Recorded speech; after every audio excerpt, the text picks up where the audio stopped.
ത്വാഹ പരിശുദ്ധമായ ഖുർആൻ സൂറത്തു താഹ എന്ന അധ്യായം എടുത്തു നോക്ക്, അതിന്റെ അവസാനത്തെ പേജ് എടുത്തു നോക്ക്. അള്ളാഹു പറയുകയാ, വഅ്മുർ അഹ്ലക ബിസ്സലാത്തി വസ്തബിർ അലൈഹാ ലാ നസ്അലുക റിസ്ഖ നഹ്നു നർസുഖുക വൽ ആഖിബത്തു ലിത്തഖ്വ. അള്ളാഹു പറയുന്നു, 5 നേരം പള്ളിയിൽ നിന്ന് ബാങ്ക് വിളിക്കുമ്പോൾ നീയും നിന്റെ കുടുംബവും നിസ്കരിച്ചാൽ മതി, മരിക്കുന്ന കാലം വരെ കഴിക്കാനുള്ള ഭക്ഷണം ഞാൻ തരും. അള്ളാഹു ഈമാൻ തരുമാറാകട്ടെ, അള്ളാഹു ഈമാൻ തരുമാറാകട്ടെ. എന്ത് ചെയ്താ മതി? 5 നേരം നിസ്കരിച്ച മരിക്കുന്ന കാലം വരെ തിന്നാനുള്ള ഭക്ഷണം ഞാൻ തരും. അള്ളാഹു ഈമാൻ തരുമാറാകട്ടെ, അള്ളാഹു ഈമാൻ തരുമാറാകട്ടെ.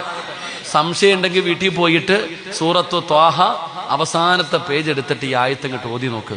അള്ളാഹ് പറയുന്നൊരു ഭക്ഷണം ഞാൻ തരുമെന്ന്. അള്ളാഹു നമുക്ക് ബർക്കത്ത് ചെയ്യുമാറാകട്ടെ. ഇവിടെ ഇത്രയും പേരിയ്ക്കുന്നില്ലേ? ഇവിടെ നിങ്ങളുടെ നാട്ടിൽ ഏറ്റവും നല്ല ഭക്ഷണം കഴിക്കുന്നത് ആരാ? ഇപ്പൊ ഉദാഹരണം, ഇവിടെ